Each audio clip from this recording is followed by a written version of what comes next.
So here we're with Chris today. He is, what are you, Chris? Dad Matters Coordinator. He's a coordinator. And what does a coordinator do? Coordinates things. Like? So essentially... You're in the right job? The job of a Dad Matters Coordinator is a few things really. It's to try and reach out to as many dads as possible to let them know that we exist. It's engaging those dads and supporting those dads with attachment and bonding, supporting dads' mental health, and helping dads to support mums who might be struggling as well. So me and Josie, my colleague, do slightly different things. Josie goes out and engages dads in hospitals at antenatal appointments and works with lots of partnership organisations in Warrington.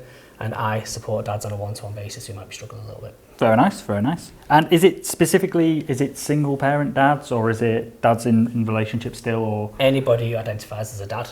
Nice. Essentially. Yeah. Cool. So anyone who is a dad who has a child can basically get in contact, get some extra support, yeah, and you can basically point them in the right direction. That's it. Yeah. Lovely.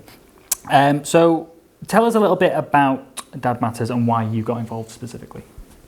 So Dad Matters is a brilliant organisation. It's part of the Home Start charities nationally. It was originally set up by a fantastic guy called Kieran, who you can see in a little picture there.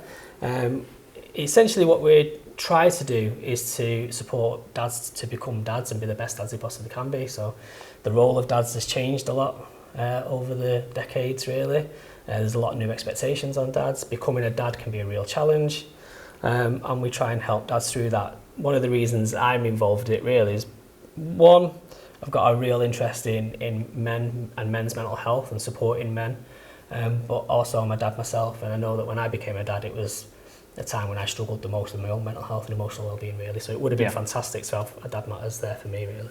That's nice. So you're sort of giving back the support that maybe you didn't have at the time. Yeah. And you're giving back into the community of dads, I suppose. Yeah. What at what point could a dad or potentially a future dad get involved? Say they're expecting their child, or do they already have to have their child? No, so we work with dads whose partners are pregnant. So we've got dads on our caseload now whose babies are due in the next kind of 4 to 6 weeks, maybe even a couple of months. It doesn't really matter how early you get in touch with us. As soon as you find out you're becoming a dad, you can reach out really. And then we normally work with dads with children up to the age of 4, yep, and below. But you know, if a dad's really struggling, there's not many dads that we turn away. To be honest, we'd normally try and help out as much as we can, even if they've got an older child.